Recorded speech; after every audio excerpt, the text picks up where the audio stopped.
Good evening. Welcome to this edition of the Evening Review Show. My name is Jemima Bierkes. I am your host for this evening. Now, recently, a number of traditional authority leaders of the Aminuis constituency traveled to Russia to see for themselves how in-situ uranium mining is done and to establish for themselves whether the warnings about the potential and implications of this type of mining is true or not. Now, in studio for us to explain, we have Chief Andrew Khosimang of Botswana Namibia, and we have Senior Councillor Gustav Kauta of the Overherero Traditional Authority. Thank you for joining us, gentlemen. Thank you for having us. So let's start with Chief Khosimang. Can you just introduce yourself to the viewers, who you are, who you represent? My name is Chief Andrew Khosimang of the Botswana Namibia Traditional Authority, and my headquarters are in the Aminuis constituency. Okay, I am Senior Councillor Gustav Kauta of the Overherero Traditional Authority. I am representing the Chief of the Overherero Traditional Authority, and I was on this trip to Russia. Okay, so Chief Khosimang, can you just tell us about this committee that was started, how it started? The committee, because we're a number of traditional authority that are based in Aminuis, and as you see, the traditional authority that went, we were about 8. So in my first trip, I went alone, and then in the second trip, we started engaging the other traditional authorities who was not in favor of the mine, and slowly we kind of came together and had meetings, and then we decided, no, let's have a committee whereby we engage the mine, and saying that we really have a keen interest into seeing the processing of the mine and so on. And then we restructured ourselves, whereby I was appointed as chairperson, and deputy chairperson was also appointed. And then so that in future there's a trust being established in Aminuis constituency that all traditional authorities is well represented and nobody is left off. So it's because of that background how we came to a committee and how we became structured, so that no traditional should be left out in this development. Councillor Kauta, can you just tell me, Chief Khosimang has just highlighted that there were some of the leaders and even farmers that were against the in-situ mining and the exploration that was recently put on hold. Can you just share with us what were the concerns at that time when people were against it? Yeah, the concerns actually started with the Namibia Agricultural Union members in the Stambrid and Leonardville district, where they got together and they became aware of the exploration being conducted in the area, in the communal area of Aminuis and then in the farming area of Leonardville. And the news spread very fast, and the authorities were sort of engaged, and the initial news that was spread was that the in-situ process will, from exploration to mining, will contaminate the underground water in the basin, or in the Stambrid basin. So this whole thing went on, and some authorities were sort of influenced by this news spread by members of the union and by individuals. So eventually, the concern that was spread was predominantly the contamination of underground water, and secondly, the effect on the flora and fauna, which is the plantation vegetation and the living animals up to small micro stuff. Yeah, so the news was spread that when after 5 years, when this mining, or 10 years, when this mining stops, there will be nothing left of the vegetation, of the livestock, and people will start dying from cancer. So from there on, the mining company also from their part started engaging people in the constituency to try and bring the correct news to them. That's where the traditional authorities came in. Chief Hosimang, can you just give us an overview on the trip to Russia? What you saw and what you did exactly there? I will touch on the basics, but when it comes to the technical, I will give my deputy to come in there. This was my second trip, and the first trip where I went to Kazakhstan. But Kazakhstan was more, there was more big of hectare that was fenced off. Now this time around, Moscow is the modern way of mining. It's the size of land that they use is a bit less, and they use another modern way of mining as well. So I could say we came to Moscow, the capital city, overnighted after a long flight, rested the day off. The next day we went where the mining was. The CEO of the mining received us well, and we went straight to the matter. So they started off doing a presentation, when they started, if I can remember, they said 1979 is where they started with the process. But only in 2001 the mining started. So it's some years that they took before they came to the stage of the real mining. And then they were giving us through this presentation. However, there were some translations that was in Russian. After presentation, we also requested that we want it in English, because it will be much better if we go and present this to our community, the English version. And there was an entrepreneur that was interpreting from Russia to English, and so on. So after the presentation we went through, it was more than 2 hours. We posted our questions a bit later after the presentation. After the presentation, we were taken through to the mine, from where we had lunch there, where the staff having their lunch break and dinner and supper. We went to the mining process, from the draining well, the plant where the process is taking forth. We went into the building. We had our safety measures, our helmets, our gown. Went into the plant, showing all the process where the water goes until the last where the uranium is being processed. We also had the chance to hold the uranium, but in a protected holder. Of course. Yeah. So I've also asked the worker of the safety. They have put us in the guidelines. They said the first priority is always the health.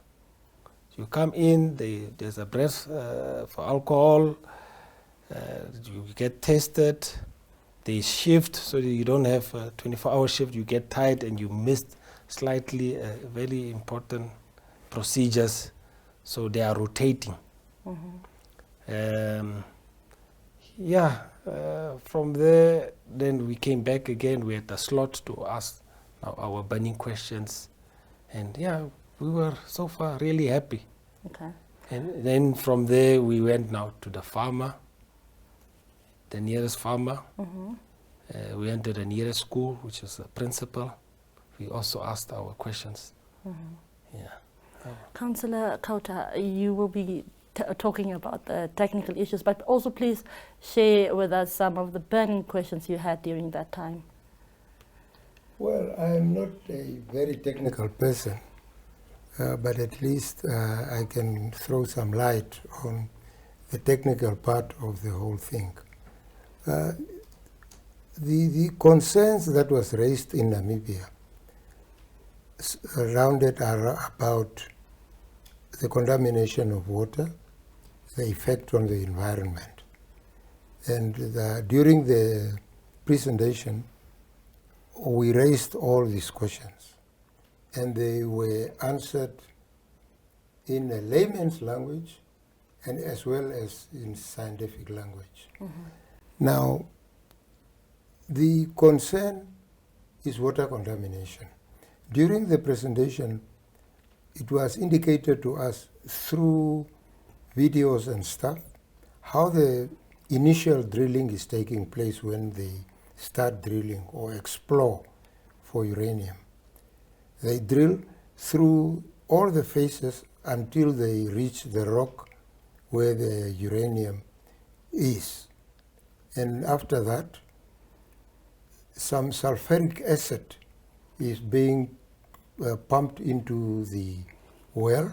They call it an injection well, where they inject the sulfuric acid, and the sulfuric acid then loosen the rock, turning into a sort of a muddish water, dirty water solution. And this solution is then pumped out, goes to the top.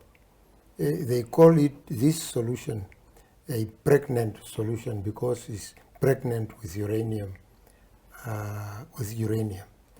After being pumped up out of the well, it goes into reservoirs or dams. And then from there it is being pumped into the whole processing plant until you reach where you find a yellowish solution where uranium is.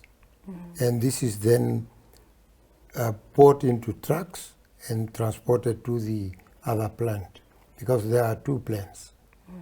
During this whole process, the safety measures are in place, protective clothing are worn, and they have some monitors which is carried on the people's helmets, that as soon as the radiation level starts increasing, the warning is then transmitted, and the people then evacuate the area where they are working until it is safe to operate that.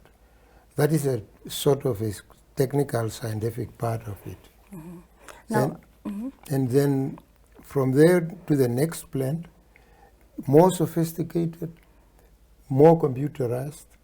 I think it's a plant where this solution, which is coming from the trucks, are going through various phases. And every phase is manned by one man only, showing you the sophistication of the machinery and equipment they are using there. Until you reach a stage where this muddy solution, yellowish, what they call the uranium cake, is going through the drying plant, and it is then put into drums for transportation. That is the part where the technicalities comes in. And when you look at the wells where the water is being pumped out to go through the plant, the distance between the wells and the farming area where we found some wheat in full bloom is less than 10 meters. So the mine is using that small portion of land to do all their things. The rest of the land is being used for agricultural activities. productively. Thank you, gentlemen. We'll go for a quick break and then we'll be right back. Thank you. We'll be right back. Welcome to My.NA Cars, your ultimate destination for everything automotive. I am your host, Diana Master. Teamwork makes the dream work, right? Discover the latest models, innovative technologies, and expert insights from our passionate hosts. Learn essential maintenance tips and get exclusive behind-the-scenes access to the automotive industry.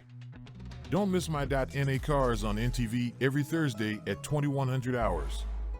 Tune in and ignite your passion for automobiles.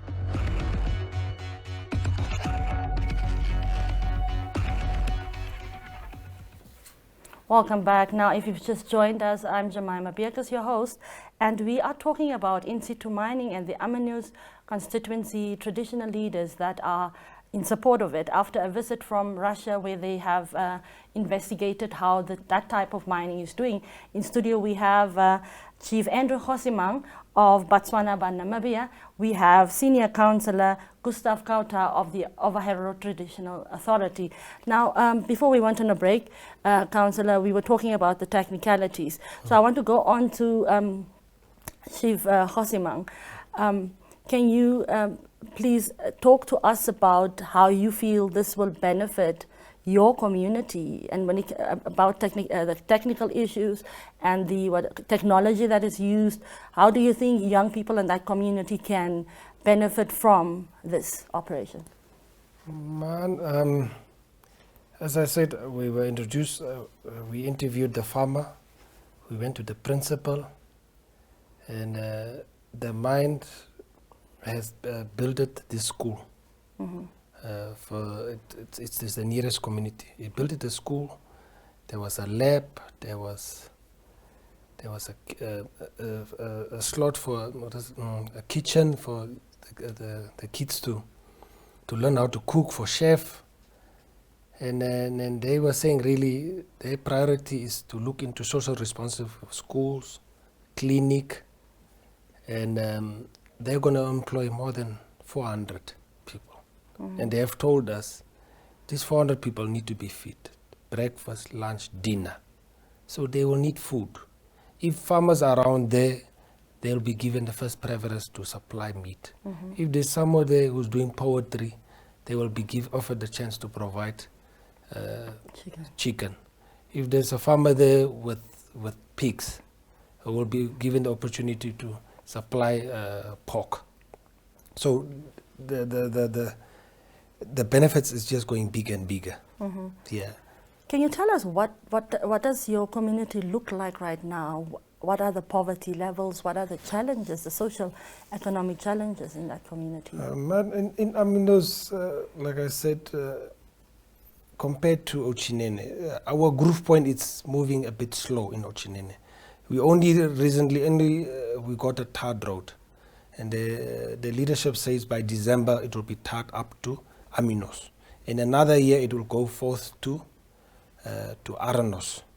So in terms of unemployment, yes, it is there, and I'd like the youth to really look this in education, to go as far as degrees, perhaps study in the same field that this mine is going to offer. They have already offered scholarships. And the area, we are farmers. Mm-hmm. Omega is called as cattle country. And it's been dead for generations. But at the same time, we are sitting with resources that are underneath it. We never know that it is really needed and we can benefit through it. Mm-hmm. So I'm sure when the mine really gets the green light and blessings, it will not occupy all the community land. I mean, they will not relocate all the farmers. It's not going to be that massive. Mm-hmm. They will really consider really areas where there's where they are going to be mining, not to disadvantage people to be relocated and so on. Mm-hmm. So for me, it's employment. It is because we are in farming, we'll be providing, we'll be given a chance to supply. We'll have first preference for our youth in the constituency to be given the first preference chance for work, and we have a road now. Now on that point, as a chief, how are you going to ensure, because remember we've had several development projects throughout the country, and there's been concerns that yes, when these projects were mooted, that people said the community would benefit, and in the long run it turned out that they didn't benefit. Now as a chief, what are you, how are you going to ensure that the community really truly benefit from this development? Yeah, that is the reason we have started with this committee, where all the where if we're going to move on with phases, where we're going to consider opening Aminuis constituency trust, where all the traditional authorities would be trustees, and we will put the rules in this trust, and then we will sit and say, Chief Hendrik, which is there deep in corridor, what you see, what is there needed, what project is there, we'll ask each other, and we will jointly come up with a project that all of us will benefit. Yeah, so nobody will be left up. They won't be said, no, but yeah, Chief, since the mining is taking place in your village, you are getting more the benefits. No, this trust will make sure that there's a balance and that all of our youth and communities will benefit equally. Okay. Yes, so especially when it comes to employment, we'll have a balance to say the son should not be left out, the Bakalaga should not be left out, the Chwana should not be left out, the Herero should not be left out. There must be a balance.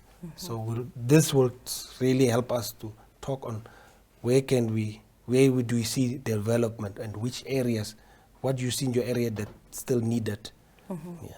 Senior Councillor Kauta, in conclusion, can you just also share with us in your community, what do you see, how do you see this development improving your lives?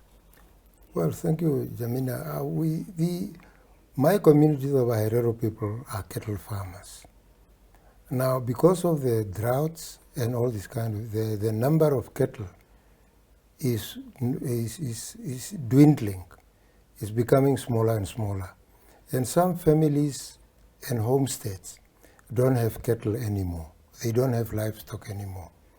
So a new economic activity coming to the region, taking the young people in through employment, will ensure that there is income at every household level.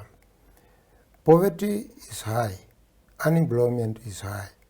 So I think a new economic activity like this mine will open doors for young people to get employment.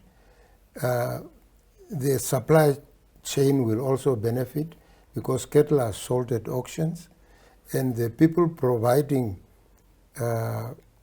services and food to the mine will also benefit because more cattle will be sold locally, I mean within the region, and more work will be created.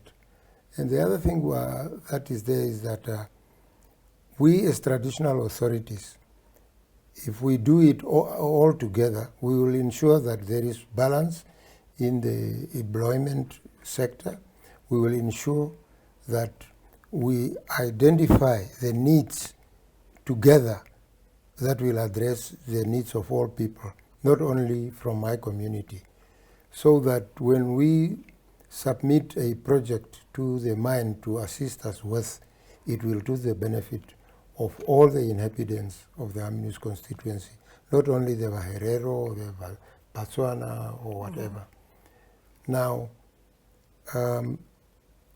that's it. What I would also like to raise is that in the initial stages, when this mine is being sort of constructed, the big industry will also benefit because it's huge infrastructure which we're talking about here to put up a plant like that. And bigger companies like in Windhoek, providing steel, providing bricks, providing cement to put up the structure will also benefit. And these people are also employing people to put up the plant, while the others are still waiting to be employed. The other sector will also be provided with employment and income. Okay. That's why we as a group of traditional authorities in Aminuis is of the opinion that if Russia, which is an industrialized country, is allowing this to happen in their country, what is there for us to fear? I don't think we should fear this. And this in-situ processing thing is done in the United States, it's done in Australia, it's done in Kazakhstan. all over the world. Now, who are we to suspect that this will bring harm to our people if all the developed countries are doing it? Thank you very much, gentlemen, for joining us on the show. Have a good evening. Thank you for very much. tuning in. Have a good night.